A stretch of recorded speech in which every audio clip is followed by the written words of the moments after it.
Hey, so a new world record has just dropped from none other than TheeSizzler. Longtime Minecraft speedrunner, has had the world record in 116 RSG back in the classic days, has now got the world record again with the new hypermodern meta. It's a really fast time. The most recent world record set by FE666 was very fast. It was the first sub 12 time. This is now the second sub 12 time to ever happen.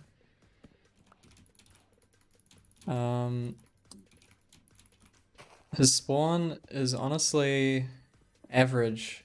I mean, having the ruined portal there is really nice, but there's no blacksmith. A lot of runners nowadays would reset a village, including myself, if it had no blacksmith or emeralds in a chest or something, because with hypermodern we want to get an iron pickaxe so we can mine gold blocks. You cannot use a stone pick to mine gold blocks in a bastion.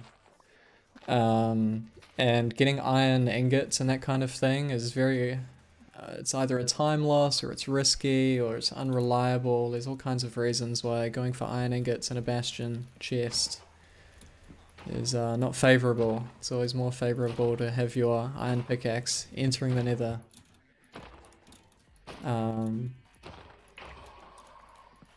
TheeSizzler, however, he doesn't mind. He plays out a lot of villages without the iron pickaxe, enters without it, banks on the iron pickaxe. Obviously a very firm strategy. With these really fast times, you need to take risks, and this run has some risks.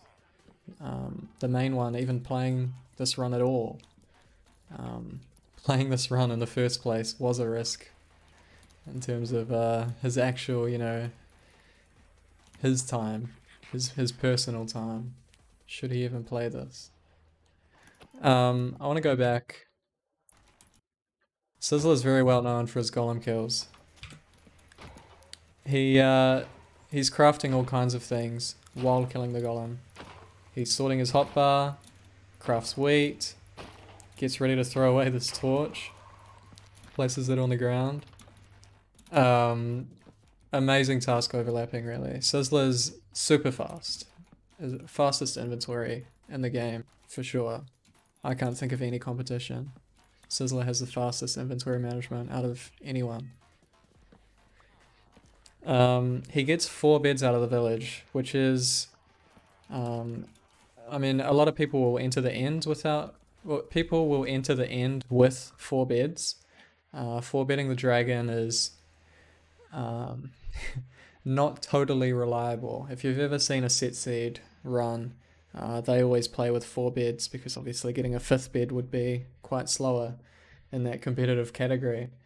But dragon height, the height at which it perches at, is what kind of determines how much damage you can do to a dragon. 4 bedding is not reliable, is basically what I'm saying here. But often we enter the Nether without beds altogether because we can get string trades from piglins, from a lot of gold in a bastion. So, I mean, some people completely skip beds in a village. If you think back to Rainek's recent world record, 1407, completely skipped every bed in a village, entered the Nether without any beds. TheeSizzler has 4, which is very comfy. Only needs another 12 string and he'll be 5 bedding. But honestly, he could kill the dragon without any string trades here. So he gets some gold, which is nice. Did he get armor? I didn't actually notice. No armor. So this is kind of upsetting. The golden apple doesn't really matter for anything. It's helpful if you don't have food, or if you want to pearl around, but the utility of a golden apple in a speedrun is very minimal. Gold picks are really nice, obviously. Speedrun, you want to break blocks fast. Blocks like netherrack you can break instantly, so that's always good. But this is not enough gold for armor. which means your Bastion, you're probably going to take a fair bit of damage in a Bastion if you don't have armor. We enter Bastions without armor all the time, but you know, we're talking about how comfy we are going into this run. Only 4 beds, no gold armor, no iron pickaxe. This is a super shaky beginning. It's made up for by the fact that he has 17 bread, which is more than enough for the entire run. He's going to have, you know, excess bread going into the nether, into the end. And he's got 4 beds. I forgot to mention that string trades in a Bastion, while they're reliable enough that we can make an entire meta around getting beds out of a Bastion to kill the dragon with, they're not so reliable that we're going to get it every single time. So having beds out of a village it makes your Bastion exits far more reliable. Something else unfortunate, he didn't get a flint and steel or fire charge out of the chest, so he had to grind this one gravel that he had. So a fair bit of time lost there. I mean, it's completely out of his control, obviously.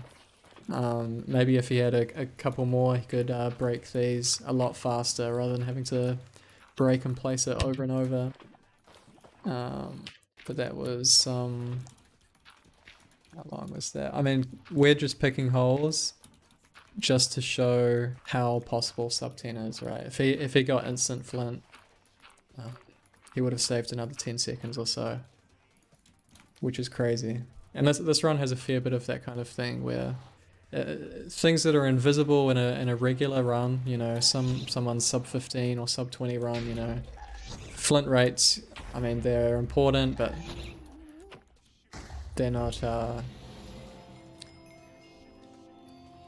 so important that you'd reset a run about them or something. But as we're approaching these sub 11, sub 10 runs, things like flint rates are going to become very impactful in a run.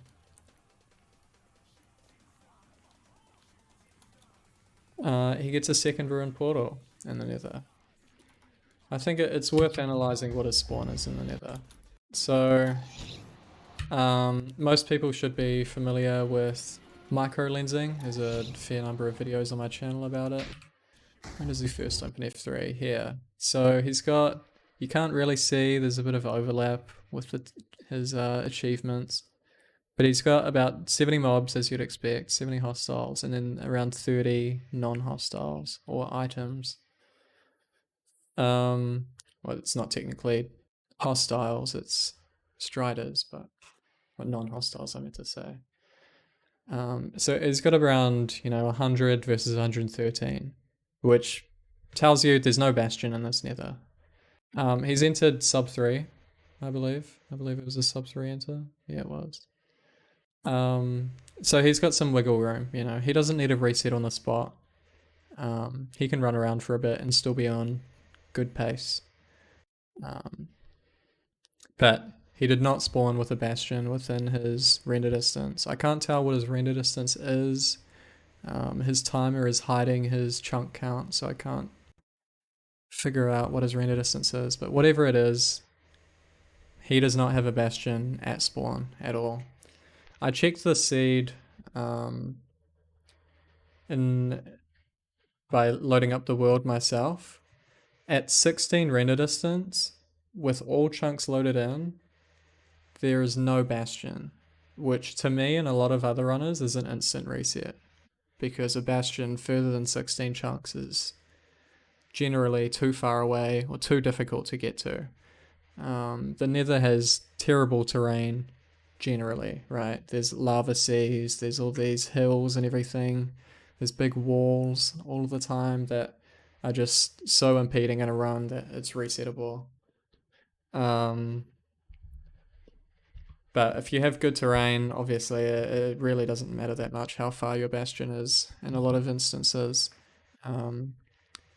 Like you can run extra regional, which means 2 Bastions outside 432 blocks away from spawn, and still have a good paced run if the terrain is good.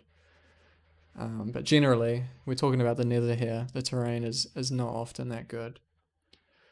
I checked in the world as well. His Bastion loaded in at 18 chunks, which is quite a far distance. It's very far, really. 18 chunks is It sounds super far. So it's amazing that this is a sub 15, honestly. If you wrote out to someone the how the world is, it would not sound like a world record at all. It would sound like a sub 20 at best. The overworld had no iron pickaxe.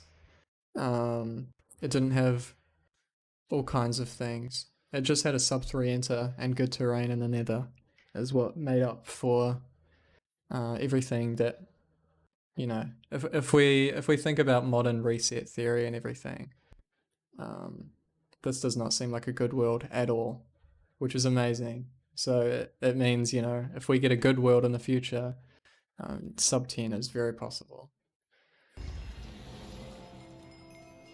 A lot of world records spawn with the Bastion and Fortress visible from your spawn portal. Not this one. Previous world record entered under a minute 30 seconds, which is obviously very fast. So this world record is entering the nether, slower than the last one, which is to be expected. There's still a lot of wiggle room left in this category of, how good or bad a world can be. But here we go. So right now, Blaze Spawner, Bastion. The terrain, the way here, has been amazing, really. It's just been flat, perfect terrain.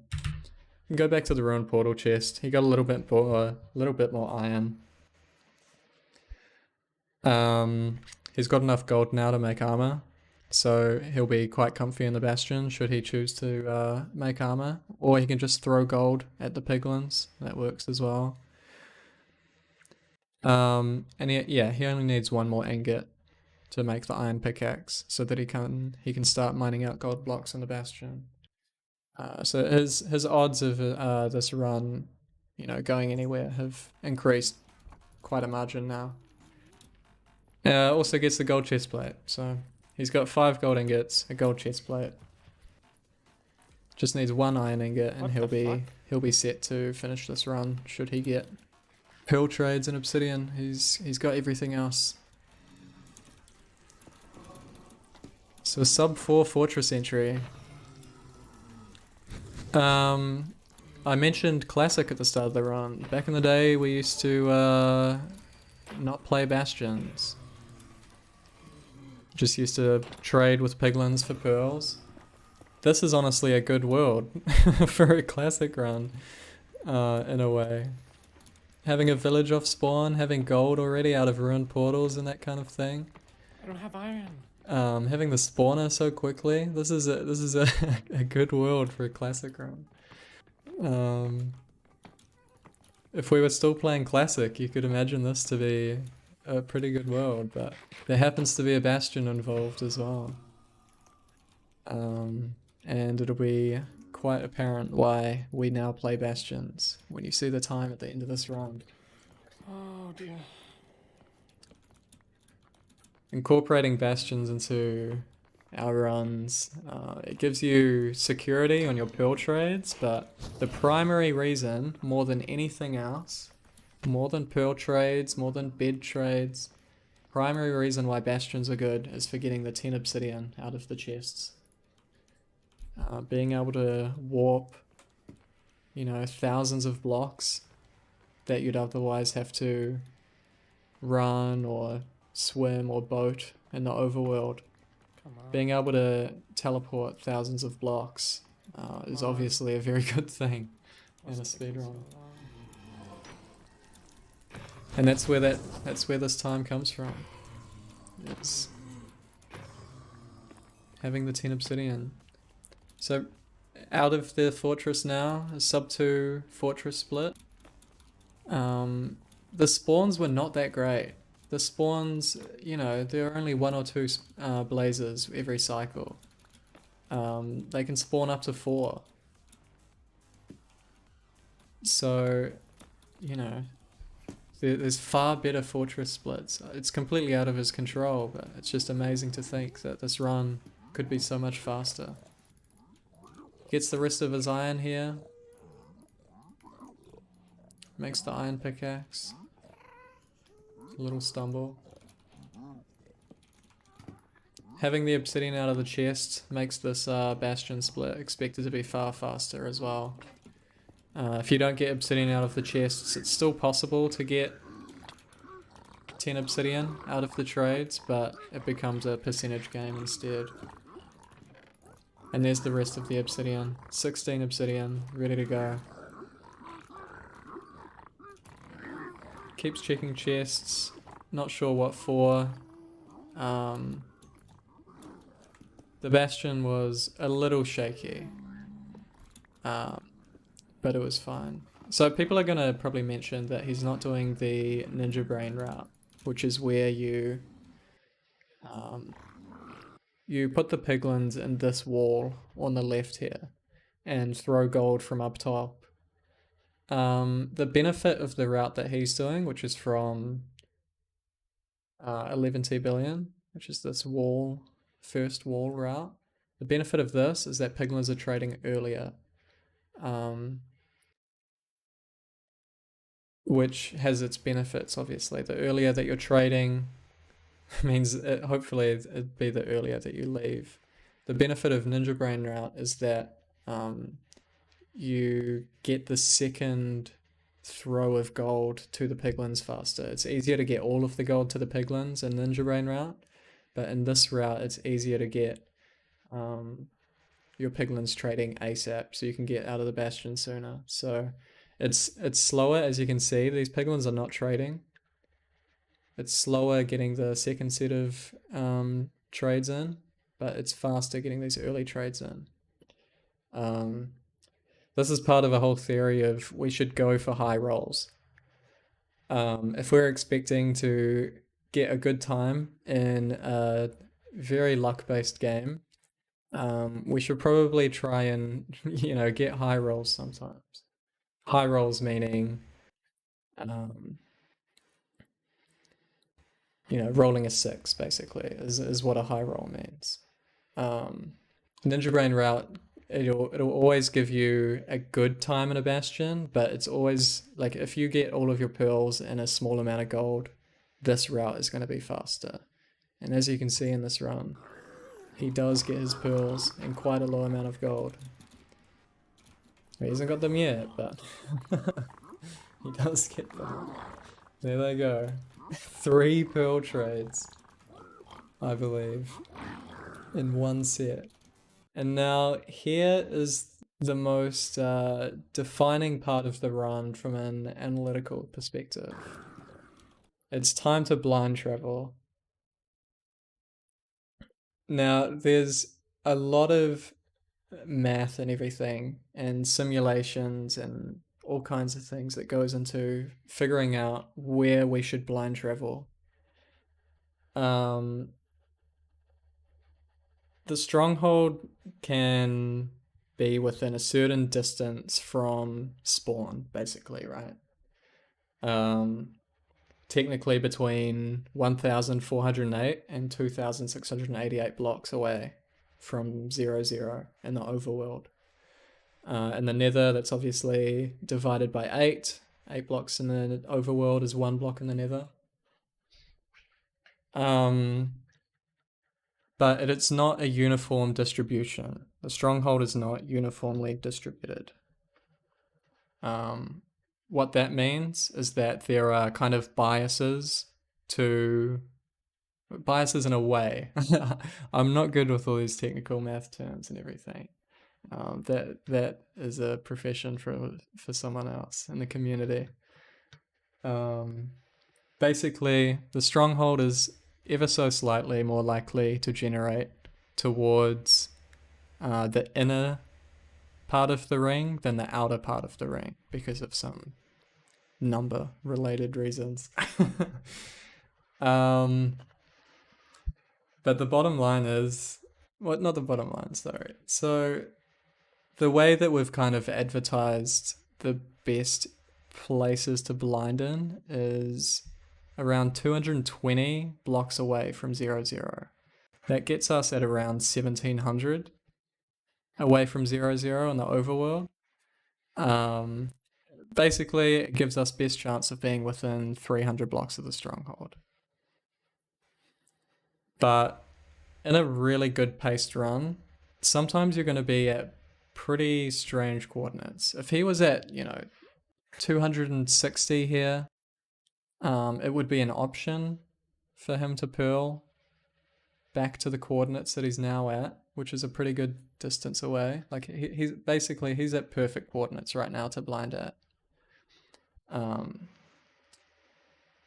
But in a good paced run, because it is just random, it's only a slight bias that strongholds are more likely to generate towards the inside of the ring than the outside of the ring. It's only very slight. It's slight enough that you should probably consider going towards the inner part of the ring than the outer part of the ring. But you shouldn't spend all day doing it, because the stronghold can generate anywhere. It can generate at the outside of the ring, right? And there's a chance that if you blind travel at some faraway coordinates, there's still good chance that you're going to end up at the stronghold, like very close to the stronghold. I mean,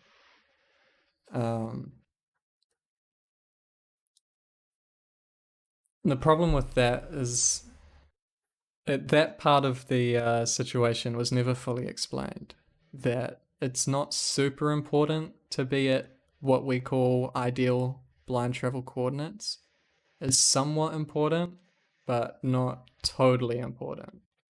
And an issue that arose from that is that people started getting too attached to blind travel coordinates. They would run from. They would spend like a whole minute.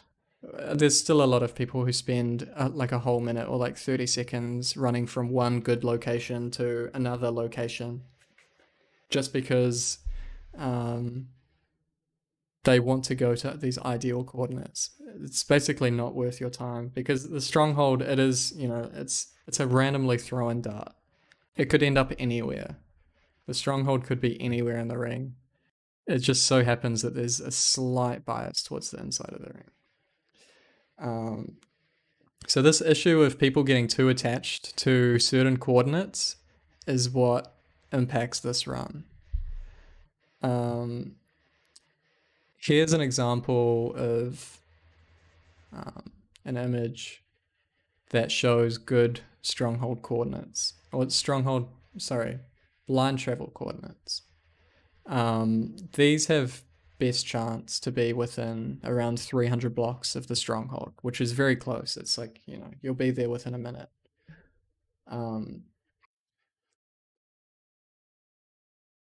But it's more important that you're nearby these coordinates, not totally attached to these coordinates. These are not random numbers, but being within a decent area of these coordinates is what's important.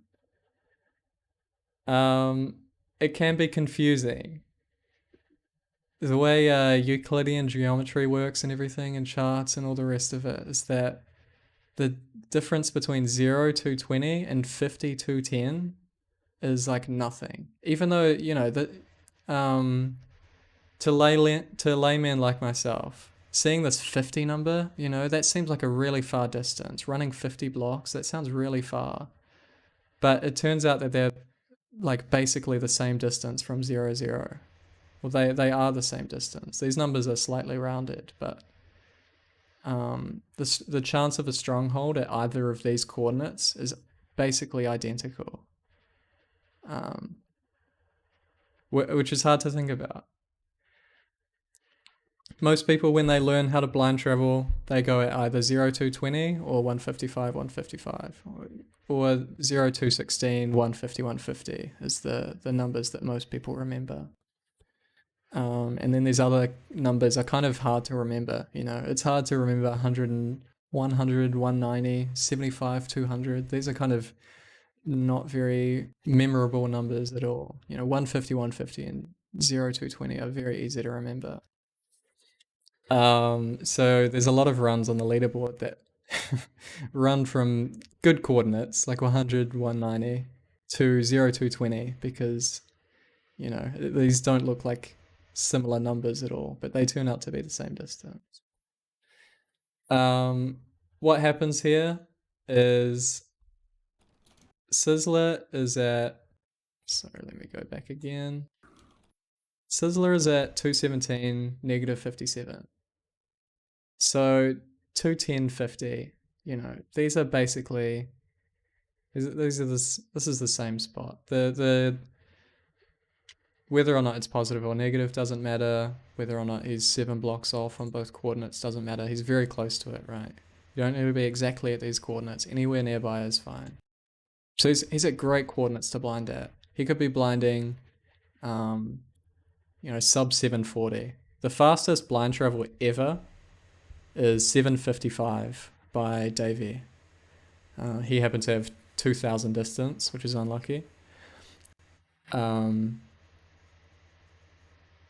This would have been the fastest blind travel ever. He probably would have been blinding at 740 or something, which would have been crazy. Even if it wasn't the world record, this run would probably still get a fair bit of attention for being the fastest blind travel ever.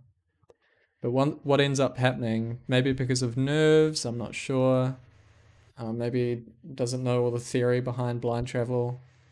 He goes from great blind travel coordinates,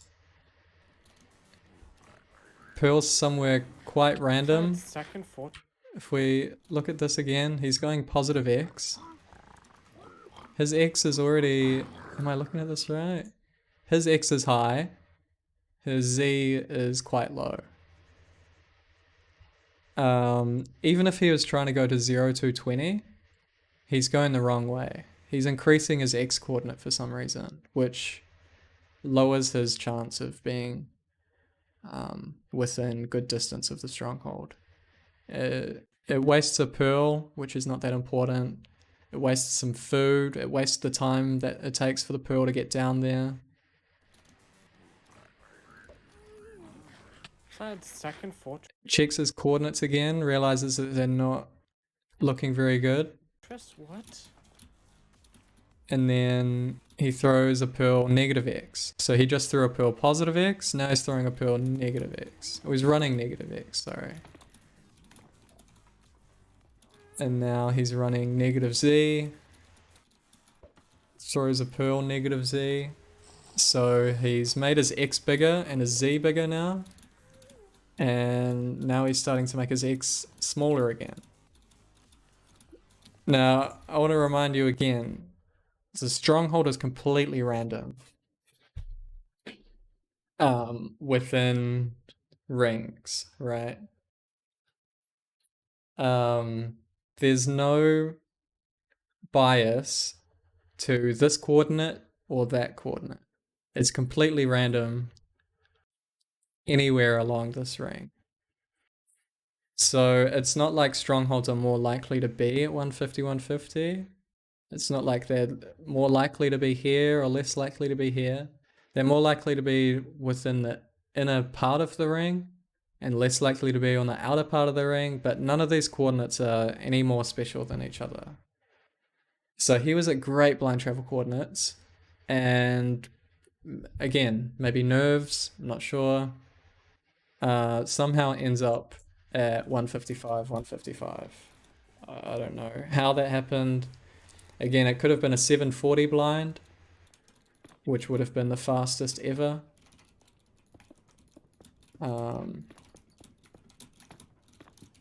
But it ended up being an 820 blind around there. So 40 seconds lost. I've kind of visualized it a bit. I could visualize it, I mean. He went from here to here. Which is around 116 blocks. But it wasn't a perfect line either, because he increased the X and then increased the Z and then decreased the X again. So it was very odd. Very like maybe because of my tone or something, this might sound like I'm implying that he's cheating or something. I think this is entirely nerves. I tried to lay a decent back. Did I mess this up? This doesn't look right, does it?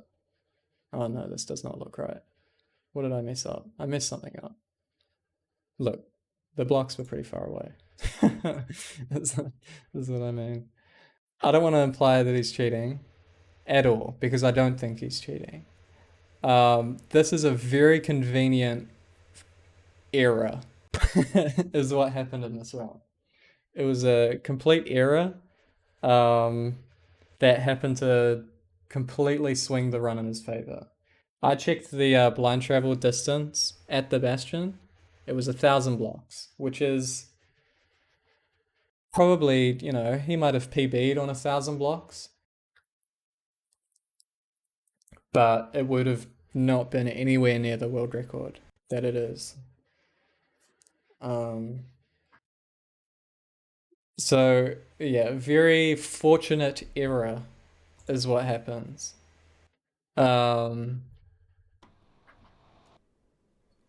Spawns in. There's a Holy shit. a Oh monument my god! and gets instantly mining fatigued. So it's when you get mining fatigued by a monument, you cannot break blocks. Basically, you technically can, but it's going to take all day. So if you have to get inside the stronghold somehow by digging blocks or something, it's over. Like, you need to get rid of this mining fatigue, basically. He's got a bucket. He could find a cow, drink milk, or another method is he can hunger reset. It's not a very broad term for how broad of a technique it is, but hunger resetting lets us reset health or reset hunger by dying and respawning safely. We can use like a respawn anchor in the Nether or use a bed in the overworld to get rid of mining fatigue, or we can heal health, hunger, all kinds of things, get rid of poison. There's all kinds of things. Something else to notice, or to mention, sorry. Here's another 10 obsidian. I believe TheeSizzler's current, or his previous PB, I guess, because this is now his PB, this world record. I think it was either this one or the previous one. He did double blind travel, which, I mean, that's a topic for another time, but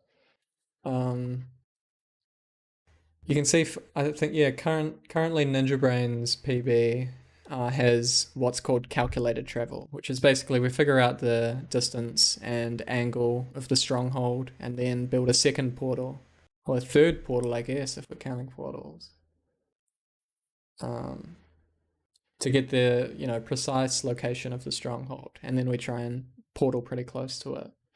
It's similar to what most people know as educated travel, where we throw one eye and it tells us the angle, and we try and build a portal in that direction. But with calculated, we try and get the angle and the distance of the stronghold. But that's an option here. He could have thrown one eye. He left on 6, which is obviously fine. Everyone leaves us on 6 nowadays. Some people are leaving on 5. But here's the option of throwing an eye and building a second portal in that direction. Again, his previous PB had it. He threw an eye, went in that direction, built another portal without even thinking. So he didn't know if it was good blind or bad blind, meaning he doesn't know if the stronghold is near or far. In his previous PB, he got the angle and just sent another portal, hoping that it was far away. I think maybe if he played this run again, like on a different day, or like if he was in the same mindset as his previous PB, it was possible that it is possible that TheeSizzler could have double blinded. He could have made another portal away from this one, hoping that it was far away. But that's a parallel universe kind of thing. But I recommend you watch Sizzler's previous PB to see what double blind travel looks like. Yeah, basically he he had the option to not be here and build a second portal, or third portal.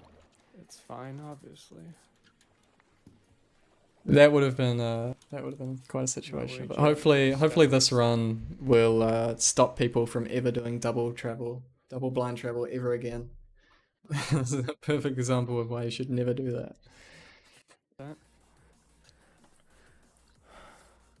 What? So this is pretty good blind travel. He already has the stronghold.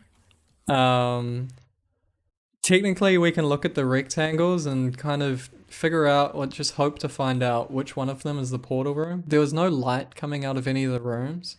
The portal room has light coming out of two sides of it, which is what makes it most obvious in these kind of situations. But he hasn't got it yet.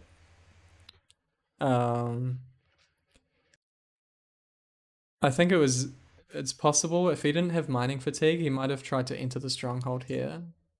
Oh. But it's generally, like, most people agree that you should probably, in these kinds of strongholds, you should check around the whole island, just in case it's quite a large stronghold and it's generated somewhere else on the other side of the island. God. But his situation here is he needs to clear this mining fatigue. This is actually optional. This is another situation, is that ocean exposed strongholds do have entry points where you don't have to mine any blocks. But the next problem then is that sometimes you can enter the end and you'll be underground. The platform will generate you inside of the endstone island, and in that case, there'd be nothing you could do. So this is the safe play, and like anyone would agree with this play, because ending up in the end and being inside the end island, the endstone island, would be very upsetting, to say the least. So his current task is to die and respawn. You could see here, because of muscle memory, you place the bed, break 2 blocks down, and then die. But obviously he can't dig the 2 blocks down. The benefit of digging 2 blocks down is that there's a quirk in the game where if you die for some reason, in a 2 block deep hole, if you die and pick up the items again after respawning, your inventory is the same way that it previously was. Like, it doesn't mix up the items at all. You'll see after he dies here that his items are completely, messed up. But if he managed to have a 2 block hole, he would have had a clean inventory, basically. You could kind of simulate the 2 block deep hole. He's got blocks on the bar. Mining fatigue doesn't stop you from placing blocks, obviously. He could have created a kind of cell for himself with nether bricks. I have fire res. But what he chose to do is just pearl and die here. This risks the items going into the ocean. It's hard to say how much time that could possibly lose, or what crucial item you could lose. He's quite close to the ocean here, and items like, Eye of Enders, beds, that kind of thing, very important things, they could end up in the water. Didn't end up punishing him, as far as I know. I think there's like 1 item in the water that didn't end up being that important. Shit. So he didn't get punished for that at all. Maybe he lost a gold chest plate or something. I don't know. And I think this is because of nerves as well. Or maybe he's looking for items at the same time that he's looking at the stronghold. I think that's maybe what he's doing. He's looking for any items that might have fell into the water. Obviously, it'd be a lot faster for him to run on the island and look at the stronghold from above, but I think he's just picking up items and then realizes he needs to look for the stronghold or look for the portal room as well at the same time.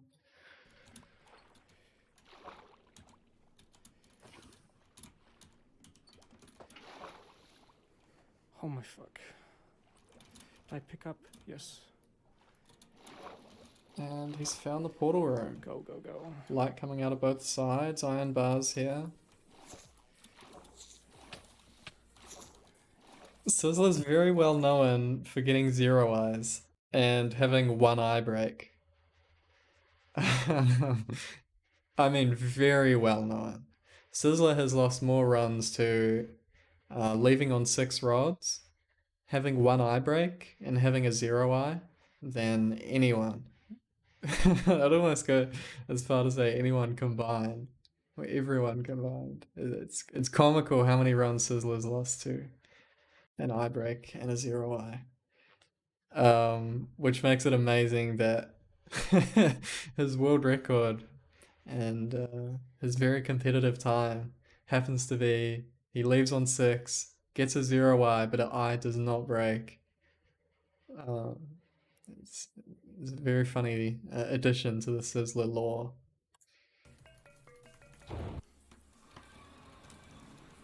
You can see here, I mean, the hindsight and everything. Again, it was definitely the correct play to hunger reset there at the island to clear the mining fatigue. But if he had perhaps risked it, which I don't recommend anyone does ever, but if he had perhaps risked it, he could have saved the time that it took to hunger reset, but it's not predictable or reliable at all. I do not endorse entering the end with mining fatigue. But, you know, it could have happened. He could have entered with mining fatigue and it wouldn't have mattered, but that's just trivia. Enters the end sub 10. Amazing. What was it? It was sub 10. Very nice. Best pace of any run ever. No one's entered the end faster than this before. Just needs the perch. Dragon's behind him, which is good. You want to be on the opposite side of the dragon for a faster dragon. It doesn't increase the perch chances at all, but if it were to perch, it wouldn't have to fly to the other side of the island. He's got 7 or 8 beds, which is hilarious. As I was saying earlier in the run, all players are typically ready to 4-bed if they have to. 5-bed is very comfortable. It's very rare that anyone would mess up a 5-bed without some other external factors perhaps messing up the 1 cycle. But entering the end with 7 or 8 beds is something of the past. It's funny again to see Sizzler having a good classic overworld, a good classic Nether, and now a good classic end as well.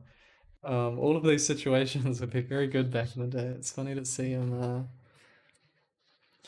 It's a glimpse into the past, but with a very modern time, a time that was previously absolutely unheard of, unthinkable. Corbino's sub 15 at the time was unbelievable. If you had told Sizzler that he was going to get a time like this back in the classic days, he would probably shout at you. God, please. Just needs the perch. It's probably you could probably analyze the end fight again. He ran to the opposite side of the dragon, which is good. He's creeping quite far forward.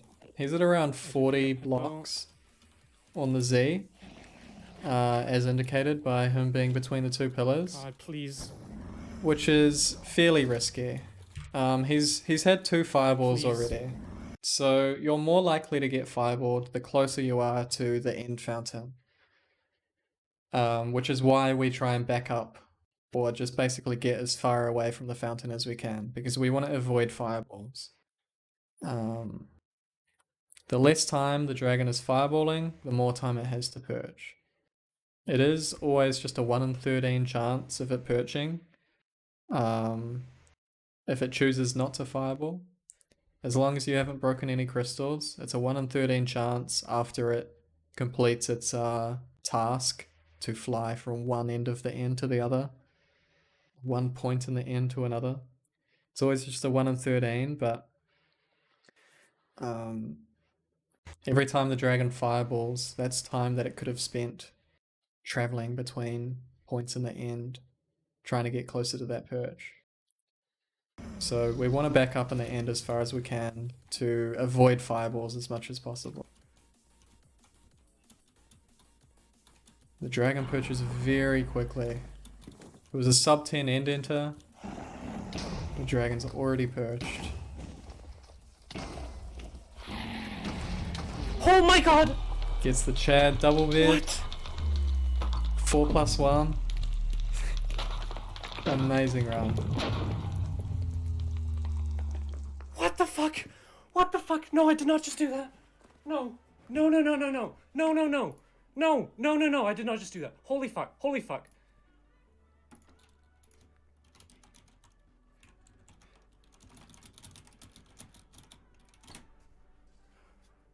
Oh my fucking god.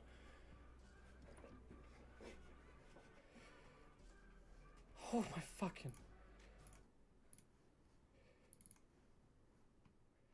Okay, what the fuck?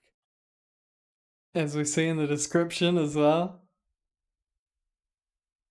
TheeSizzler is now an official sub 10 believer. He was one of the last people. He was one of the last people to believe in sub 10. If we think about the realm, in the overworld, he entered without an iron pickaxe at just around 3 minutes.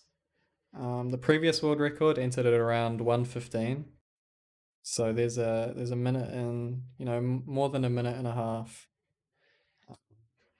of a split difference. I don't expect everyone to be resetting for 1:15 Nether entries, but it's interesting to say these kinds of things. Enters at 3 minutes, exits at 8.5. No, it was 8:20 or something. So in the Nether for just under 6 minutes.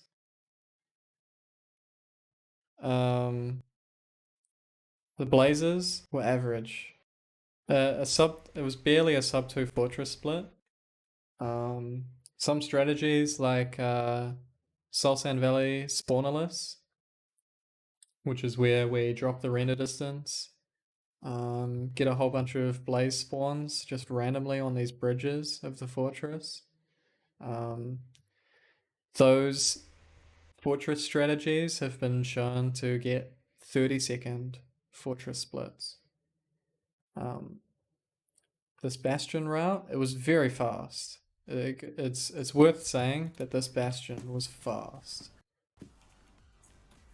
Entering the Bastion at just over 6 minutes.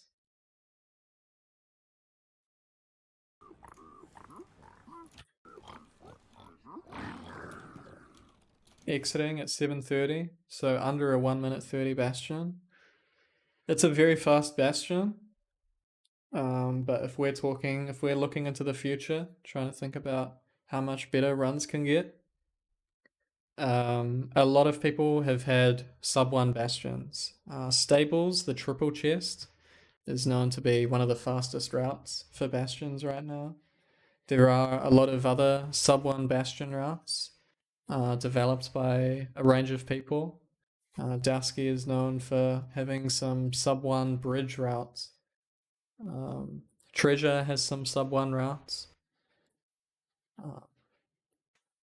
And housing as well can sub 1. So there's another, 30 seconds or so that can be saved on the Bastion, which isn't really that much. So really, I think if we're looking to future world records, uh, the fortress split is most likely to be improved. Most top runs nowadays have fortress splits around a minute, under a minute 30 or something, getting good spawn rates and good rod rates. And really, I think the number one thing in this run of time loss, although it turned out to work in his favor, it was not guided by anything. It turned out that this error happened to save the run miraculously and amazingly and defined this run entirely. But there was, from 7:30 to 8:20, it takes about 10 seconds to build a portal. So 7:40 to 8:20,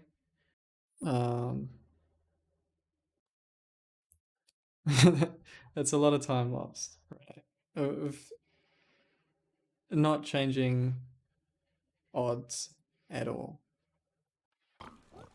Again, it turned out that it happened to work in his favor, but it's not necessarily supposed to. But something like this, exiting the Nether at 8:30 and then killing the dragon, having the credits at 10:10, that's a very fast end game. Feinberg has a sub 2 end game where he blind traveled directly into the stronghold and then had quite a fast purge.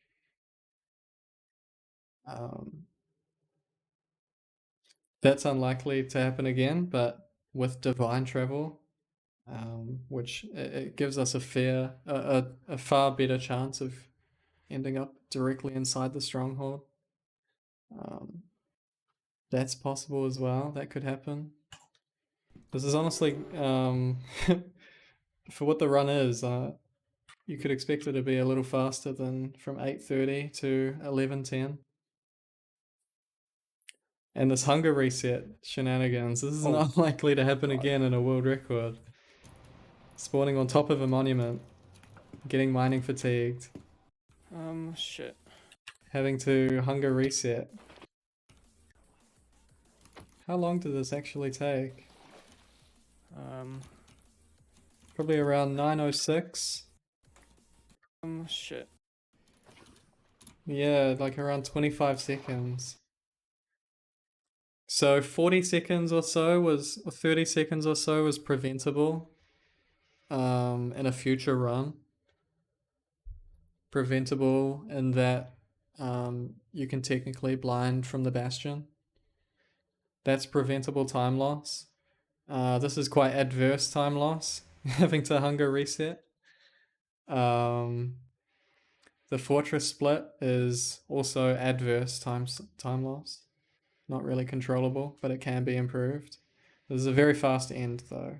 From sub 10 to 11:10, that's a very fast end. It can be, 10 seconds faster there, but that is unlikely to be majorly changed.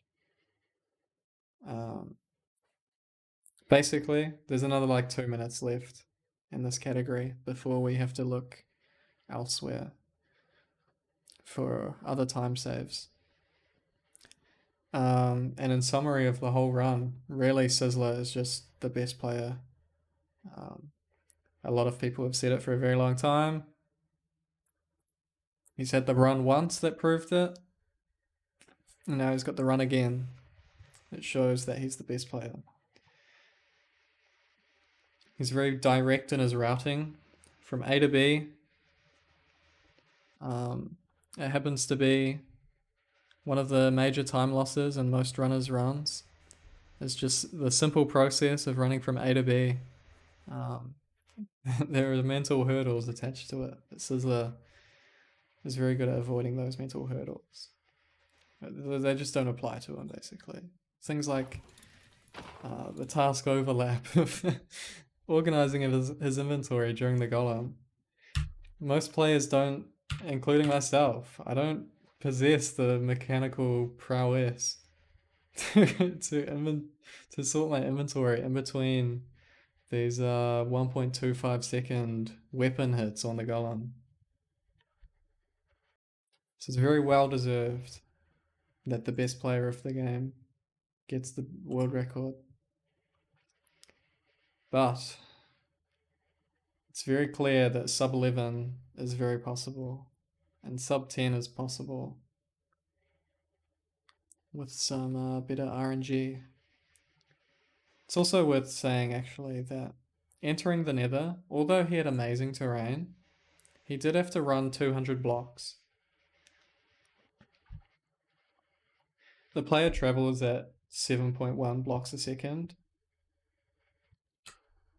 So if we think about that, took about, 30 seconds with absolutely ideal routing. That can be compared to if he spawned in a bastion and had pearls to travel to the fortress, to travel that 200 blocks to get to the fortress. Pearl spamming is somewhere around, I can't remember the exact number, but it's around 22 blocks a second. So that would have been another... Forgot the number already. Would have been another, 15, 20 second time save if he had spawned at the bastion. If we're thinking of future runs.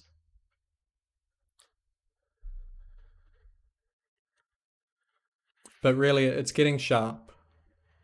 4-minute enters are just not really going to do it anymore with any reliability. Digging into the stronghold is not going to be favorable at all. Entering the stronghold, ocean exposed, has always been known to be an amazing time save that I estimate saves around a minute. Having the portal room exposed like this, it saves on the time you have to take digging down, and it also saves on the time you have to navigate the stronghold. A lot of runs are lost to the stronghold, the portal room being hard to find, very hard to find in a lot of strongholds.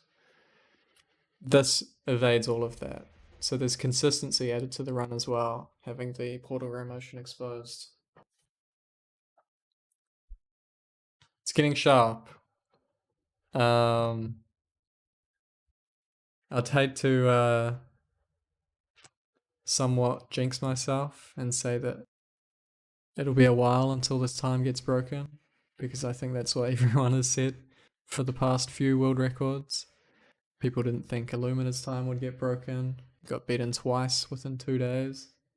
People didn't think that the 2-letter name world record would be broken for a while, and then FE666 had a sub 12. That was only verified today, I think, if we think about it. These times are coming in fast. Classic is long dead. Hypermodern is completely taken over. How long ago was that? 4 months ago? November 5th?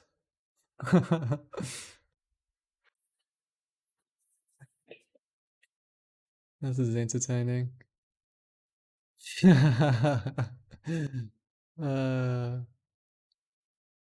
Very funny. Credit to T-Wag, by the way. He was the first person to play Shipwrecks, Magma Ravines. Maybe not Magma Ravines. I think that credit goes to LSD Gaga. Shipwrecks and Bastions are T-Wag's thing, absolutely. But it was more the way that we should play that route was what was refined with Hypermodern. With SAR being a strategies Discord. It develops most of the Bastion routes and that kind of thing.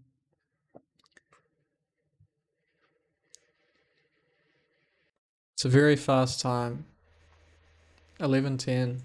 It'll be retimed to probably 11:08 or something. It's typically the way that times get retimed in this game. Crazy, really. I'm planning on having videos out on what the path to sub 10 looks like, including the sub 1 Bastion routes, and also the monument 4% route, where you get a monument and get the 4% chance of getting 10 obsidian and all the other trades out of 8 gold blocks from a monument. I expect it to be the fastest route, other than blacksmith 10 obsidian classic trades. That's probably the fastest, but I think the next most reliable thing, the most reliable thing for sub 10, I think, is the monument 4% route. It's not very well routed. It's been a while since monuments have been meta. I really do expect that monuments are the fastest possible route with any degree of reliability.